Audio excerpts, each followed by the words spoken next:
ठीक है, high stake game वो खेल रहे हैं क्योंकि अगर फेलियर होगा तो बहुत बुरी तरह उनको पॉलिटिकली कॉस्ट करेगा ये।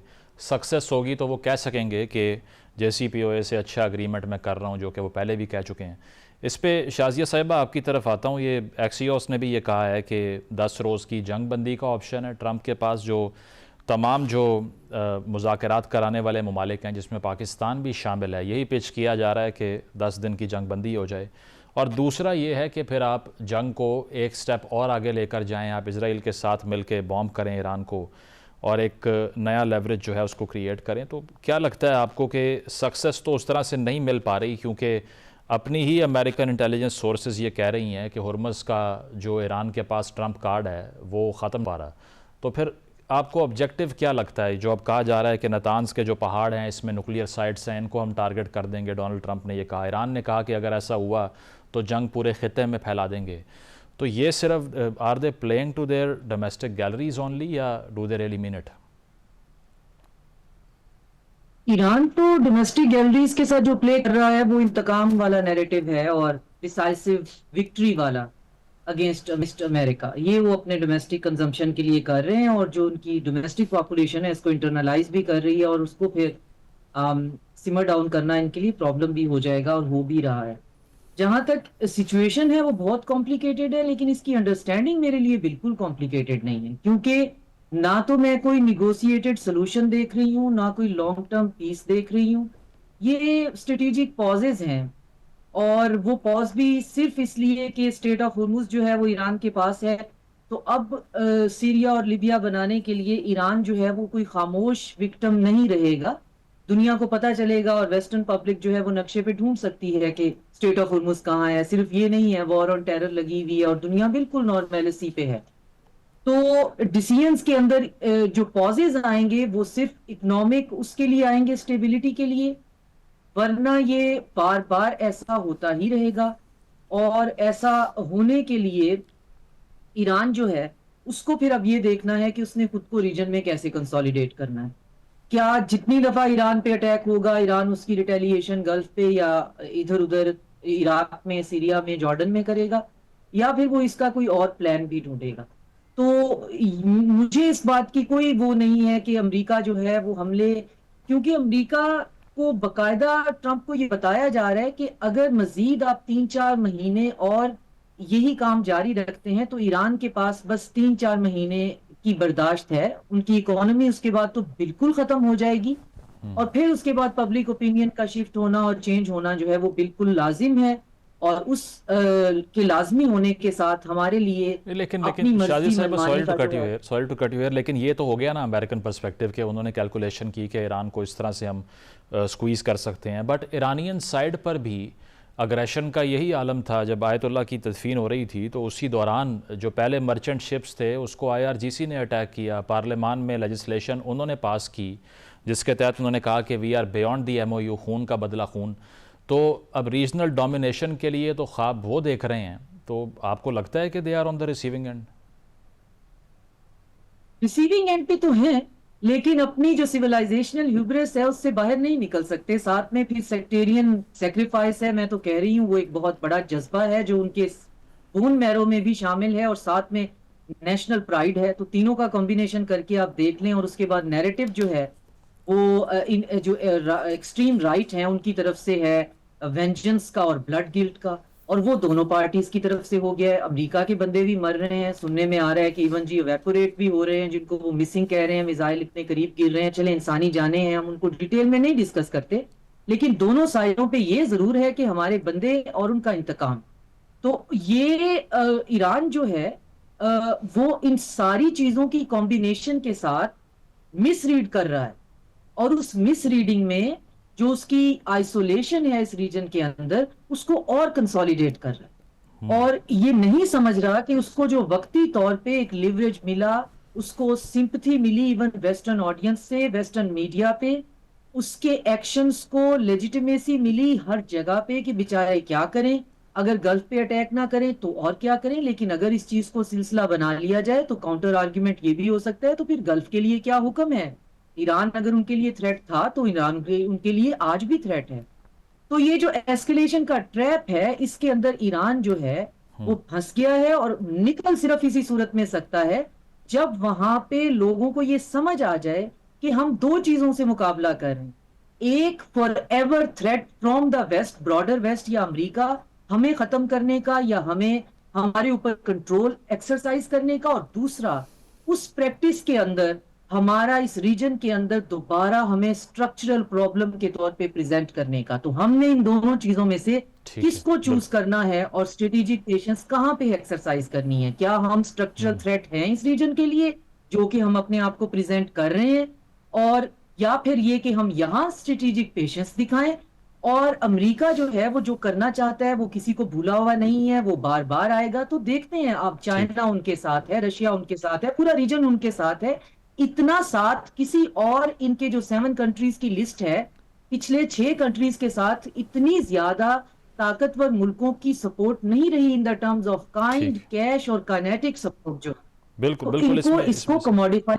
सही, इसमें जो लीस्ट डैमेजिंग ऑप्शंस होंगी उसको टेकअप करना पड़ेगा ईरान को if they want to survive in the longer run, आप कह रही हैं। बिल्कुल बिल्कुल, ये इजरायली ऑब्जेक्टिव्स की तो यकीनन डिफीट होगी अगर ट्रूस हो जाता है, और इसीलिए हम देख रहे हैं एक रीस्टार्टिंग पोजीशन जंग में। शाज़िया साहिबा, ये जो बात जावेद साहब भी कर रहे थे कि अब ये क्लैरिफाई हो गया कि ईरान के अंदर कौन रूल कर रहा है, आपके नज़दीक भी ऐसा ही है? क्योंकि तारीख़ तो वैसे है ईरान में कि डिसेंट उस तरह से टॉलरेट नहीं होता। जो टूडे पार्टी या लेफ़्ट की मूवमेंट्स थी वहाँ पे, जिन्होंने 79 की रेवोल्यूशन में रोल प्ले किया, उसके बाद में एक्सटर्मिनेट हो गई कम्प्लीटली। अब आके आपको क्या लगता है कि वाकई जो सिविलियन इंफ्रास्ट्रक्चर है वहाँ का, या जो क़यादत पहले 2 राउंड्स में डिस्कशन और नेगोशिएशन को लीड कर रही थी, they have all of a sudden become irrelevant, वो कैपिचुलेट कर गए हैं पासदारान के सामने? मेरी अंडरस्टैंडिंग में अभी भी उनके अंदर जो है कोहेजन है, और बाकी जो डिवीजन है और फैसले कोई एक कर रहा है दूसरा नहीं कर रहा है, नहीं, उनके दरमियान एक जो कोहेसिव एग्रीमेंट है वो हमेशा से है। उनकी तीनों टीयर्स के दरमियान, तीनों भी जो भी उनका एक फ्रेमवर्क है उसके दरमियान राब्ते भी हैं, और तीनों जो हैं वो एक दूसरे की बात को सुनते भी हैं। बाकी जो बात है कि वो सारा फिर वही वेस्टर्न नैरेटिव है जिसको बाय करके, जिसको एब्जॉर्ब करके ईरान पे हमला भी हो रहा है, और वो कन्विंसिंग लगता भी है कि 40 साल से उस पे सैंक्शंस हैं, हालात उनके खराब हैं, एक्सट्रीम राइट उन पे हुकूमत करती है, बस थोड़ा सा एक हमने पुश जो है और तो लोग सड़कों पे निकल आएंगे, नहीं निकले। तो मैं बिल्कुल इस बात से, इस वेस्टर्न नैरेटिव से तो मैं बिल्कुल एग्री नहीं करती कि ए, ईरान पे हमला जो है वो जस्टिफाइड है, और बी, ईरान जो कर रहा है वो बिल्कुल अनजस्टिफाइड है। वो इलीगल या इलॉजिकल जरूर हो सकता है, क्योंकि हम एक जंग की बात कर रहे हैं, जंग स्टार्ट की जा सकती है, उसका आउटकम ऑर्गेनिक होता है। कोई आपको जंग का प्लानर जो है, या कभी आप इवन सन त्जू को पढ़ के देख लें, तो उसमें ऑर्गेनिक आउटकम की बात होती है। ऐसा नहीं होता कि हर फैसला जो है वो आपके हक में हो। तो अगर हम ईरानियों के पर्सपेक्टिव से देखें तो उनके पास, उनको पता है कि हमारे पास कोई ऑप्शन है ही नहीं सिवाय इसके कि इस जंग को जारी रखें और सहते जाएं। ना तो हम जंग करने किसी के दरवाजे पे गए हैं, और ना ही हमने जंग की डिमांड की है। जहां तक बात यह है कि वो निगोशिएशन करते क्यों हैं, अगर उन्होंने करना नहीं है तो निगोशिएशन का ये सवाल तो अमेरिका से होना चाहिए कि जो निगोशिएट मिन्स्क के अकॉर्ड से लेकर उससे पहले भी, हमारे पास इतना टाइम नहीं होगा कि एक एग्रीमेंट इनकेपेबल लोग हैं जिनकी अपनी जो है वो एक प्राइड और एक्सेप्शनलिज्म का वो लेवल है कि वो कहते हैं इंटरनेशनल रूल है ही कोई नहीं, मैं रूल हूं और हम ही रूल बनाते हैं। उनके लिए हमें क्यों ये अजीब लग रहा है? अगर आप देखें, मैं 100% सर्टेनिटी के साथ कह सकती हूं, अगर ईरान जो है वो वही आउटकम दे देता जो इनिशियल डेज पे इराक ने दिया था, बाद में बेशक वो गड़ा बन गया, और जिस तरह से वो ऑ एंड शॉक था, अगर ईरान दे देता तो हम इतने प्रोग्राम हो गए हैं, हमें ये सब ठीक लगता। अमेरिका का आना, दहशतगर्दों को मारना, यहाँ पे एक बहुत बेहतरीन फिल्म का स्क्रिप्ट देना, जो लीडर हैं उनको घसीटना, लटकाना, ढूंढना, ये सब कुछ हमारे यहाँ ये स्क्रिप्ट है, और ये बहुत मेरे लिए बड़ा नॉजिएटेड है। इसकी रेपुटेशन बहुत ज्यादा है। ये हुआ नहीं, हुआ इसलिए नहीं कि ईरान इसका क्रेडिट बेशक लेता रहे, हुआ इसलिए नहीं कि अब वो रशिया और वो चाइना नहीं है जो उस वक्त थे। अब चाइना के लिए ईरान का कैपिचुलेट होना एक अपना एग्जिस्टेंशियल थ्रेट है इस रीजन के अंदर, और हम उनके ऐसे पार्टनर हैं, शाज़िया साहिबा, हमारी ऊंची अब तक do you think China has done some sort of an effort जिसको हम कह सकें कि नहीं ये एक एक्टिव पार्टिसिपेशन है जंग के अंदर, because for now they are just like spectators ना। अगर उन्होंने इंटेलिजेंस शेयरिंग की या जो कुछ भी किया उसकी भी कोई डिटेल वाजे नहीं है, वो कंस्पिरेसी में चली जाएगी बात। बट क्या वो सिर्फ वेट एंड वॉच की पॉलिसी पर नहीं है? ईरान बेशक स्मैश हो जाए, फाइनेंशियली वो मेल्ट डाउन करता जा रहा है, वहाँ कैजुअलिटीज़ बढ़ रही हैं, इंफ्रास्ट्रक्चर बर्बाद हो रहा है, what have they done to intervene and stop it? मुश्किल है, चाइनीज जो हैं एम्पैथी के मामले में मुश्किल हैं। मुझे उनसे बहुत ज्यादा इस बारे में जरूर गिला है, गजा का जेनोसाइड होने देना रोका जा सकता था। आप ईरान के मामले में भी ठीक कह रहे हैं, लेकिन जो मेरे पास अंडरस्टैंडिंग है, ऑफ कोर्स वो कॉन्स्पिरेसी में आएगी, लेकिन जितनी इंफॉर्मेशन मैं गैदरिंग कर चुकी हुई हूँ उसमें घुटने घुटने चाइना और रशिया इस जंग में शामिल हैं। और अगेन देखें, अगर आपके पास बहुत भी बावसूख जराए भी हों तो आप उनको कोट नहीं कर सकते। अगेन एकेडमिकली वो कॉन्स्पिरेसी में ही जाएगा। तो ना ही मैं इस बात के लिए क्लेम कर रही हूँ कि मैं उन कमरों में मौजूद थी। तो उस इंफॉर्मेशन के हिसाब से हम भी नहीं चाहते कि ईरान का वो हाल हो जो कि इसके प्रेडिसेसर्स का हो चुका हुआ है। बिल्कुल बिल्कुल। ये ईरान को ये चाहिए कि वो इस बात को समझे, इस बात को रियलाइज करे कि मेरे पास सपोर्ट है, और ये सपोर्ट ज्यादा अरसे, जैसे आप खुद फरमा रहे हैं कि नहीं रहनी, क्योंकि चाइना की नॉन इंटरवेंशनिस्ट पॉलिसी है। चाइना ने वेनेजुएला में मुद्रों को अगवा होने से रोका तो नहीं, जितनी भी उसकी वो थी, उन्होंने कहा नहीं जी हम इंटरवीन नहीं करेंगे। अब इंटरवीन तो उन्होंने फिर ईरान में भी नहीं करना है।